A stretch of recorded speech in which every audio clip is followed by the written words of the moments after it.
আজকের আঞ্চলিক সংবাদগুলিতে আপনাদের সবাইকে স্বাগতম। আজ 10 সেপ্টেম্বর বুধবার। আজকের সকালের বিশেষ বিশেষ খবরগুলি হলো, গতকাল নেপালের চলমান অস্থিরতার কারণে ভারতীয় এয়ারলাইন্সগুলো সব ধরনের নেপাল এবং নেপাল থেকে ভারতের ফ্লাইট বাতিল ঘোষণা করেছে। ইন্ডিগো এবং এয়ার ইন্ডিয়া দুই কাঠমান্ডুর ত্রিভুবন আন্তর্জাতিক বিমানবন্দরের বন্ধ থাকার কারণে ভ্রমণ সংক্রান্ত সতর্কতা জারি করেছে। ইন্ডিগোর পক্ষ থেকে বলা হয়েছে, নেপালের বর্তমান পরিস্থিতির কারণে কাঠমান্ডু বিমানবন্দর কার্যক্রমের জন্য বন্ধ রয়েছে, তাই কাঠমান্ডু থেকে এবং কাঠমান্ডুগামী সকল ফ্লাইট সাময়িকভাবে বাতিল রাখা হয়েছে। বাতিলকৃত ফ্লাইটের যাত্রীদের বিকল্প ফ্লাইট বুক করার অথবা ইন্ডিগোর অফিসিয়াল ওয়েবসাইট থেকে টিকিটের টাকা ফেরত নেওয়ার পরামর্শ দেওয়া হয়েছে। এয়ারলাইনটি পরিস্থিতি নিয়মিত পর্যবেক্ষণ করছে এবং স্থানীয় কর্তৃপক্ষের সঙ্গে যোগাযোগ রেখে শীঘ্রই বিমান চলাচল পুনরায় শুরু করার চেষ্টা করছে। দীর্ঘদিন ধরে চলতে থাকা জাতি শংসাপত্র ইস্যুতে সমাধানের পথে এগোল অসম সরকার। মুখ্যমন্ত্রী হিমন্ত বিশ্ব শর্মা ঘোষণা করেছেন যে চা জনজাতি এবং আদিবাসী সম্প্রদায়ের জাতি শংসাপত্র সংক্রান্ত সমস্যার সৌহার্দ্যপূর্ণ সমাধান হয়েছে। এই সমাধান সম্ভব হয়েছে আসাম টি ট্রাইব স্টুডেন্টস অ্যাসোসিয়েশন এবং all Adivasi students association of আসামের সঙ্গে আলোচনার মাধ্যমে। মুখ্যমন্ত্রী জানিয়েছেন, সরকার খুব শীঘ্রই এ বিষয়ে একটি সরকারি বিজ্ঞপ্তি জারি করবে। এই আশ্বাস আসে এমন এক সময়ে যখন তিনসুকিয়ার মাকুমে NH-37-এ শত শত আশা সদস্য বিক্ষোভে নামেন। তাদের দাবি ছিল, বর্তমানে ব্যাপক ও অস্পষ্ট শ্রেণীবিভাগের বদলে নির্দিষ্ট আদিবাসী পরিচয়ের ভিত্তিতে জাতি শংসাপত্র প্রদান করতে হবে। বর্তমানে রাজ্য সরকার 4টি বিভাগ, চা বাগান শ্রমিক, চা বাগান জনজাতি, প্রাক্তন চা বাগান শ্রমিক এবং প্রাক্তন চা বাগান জনজাতির আওতায় ওবিসি শংসাপত্র দিয়ে থাকে। বিক্ষোভকারীদের মতে প্রায় 100রও বেশি পৃথক জনগোষ্ঠীর নিজস্বতা এবং সাংস্কৃতিক বৈচিত্র্যকে মুছে ফেলে দিচ্ছে। মদ খাওয়ার টাকা না দেওয়ায় ছেলের হাতে খুন বাবা। উত্তরপ্রদেশের নয়ডার ওই ঘটনায় ইতিমধ্যে 19 বছর বয়সী যুবককে গ্রেফতার করেছে পুলিশ। পুলিশ সূত্রে খবর, নয়ডা সংলগ্ন শরফাবাদ এলাকার বাসিন্দা 43 বছর বয়সী গৌতমের সঙ্গে তার ছেলে উদয়ের সম্পত্তি নিয়ে ঝামেলা চলছিল। গত শনিবার রাতে এ নিয়ে এক প্রস্ত অশান্তি হয় দুইজনের। এরপরে সেই রাতেই বাবা যখন ঘুমোচ্ছিলেন তখন ইট দিয়ে মাথা তেতলে উদয় তার বাবাকে খুন করে বলে অভিযোগ। ইট দিয়ে গৌতমের মাথায় একাধিকবার আঘাত করা হয়েছে বলে পুলিশ সূত্রে জানা যায়।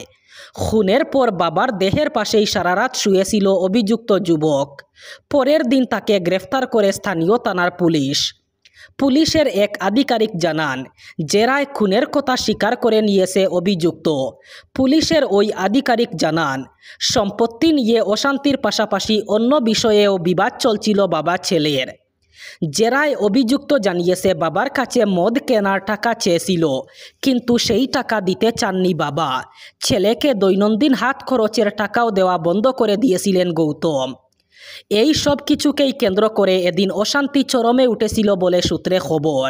বদরপুর থানা এলাকার কান্দি গ্রামে 37 নম্বর জাতীয় সড়কে এক ভয়ঙ্কর সড়ক দুর্ঘটনায় মর্মান্তিক মৃত্যু হল এক ই-রিকশা চালকের।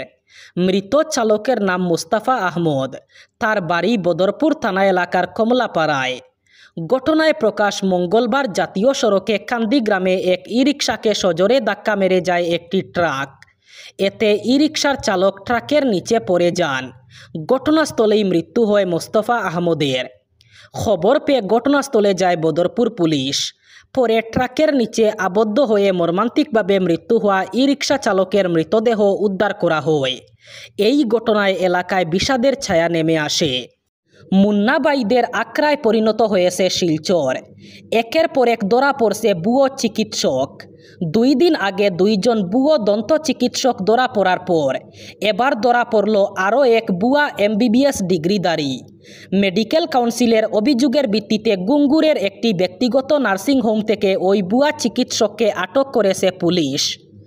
ধৃত ভুয়ো চিকিৎসকের নাম পঙ্কজ চৌধুরী বলে জানা যায়। তার কাছ থেকে কাজাকিস্তানের একটি মেডিকেল কলেজ থেকে প্রাপ্ত ভুয়ো MBBS ডিগ্রির নথি উদ্ধার করা হয়েছে। এছাড়াও কলকাতার আরজিকর হাসপাতালে MD ডিগ্রি নেওয়ার ভুয়ো সনদও উদ্ধার করেছে পুলিশ। বর্তমানে এইসব নথি পরীক্ষা করছে পুলিশ।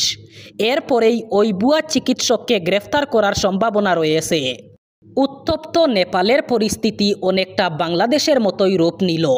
প্রবল চাপে পড়ে শেষ পর্যন্ত ইস্তফা দিলেন নেপালের প্রধানমন্ত্রী KP শর্মা ওলি।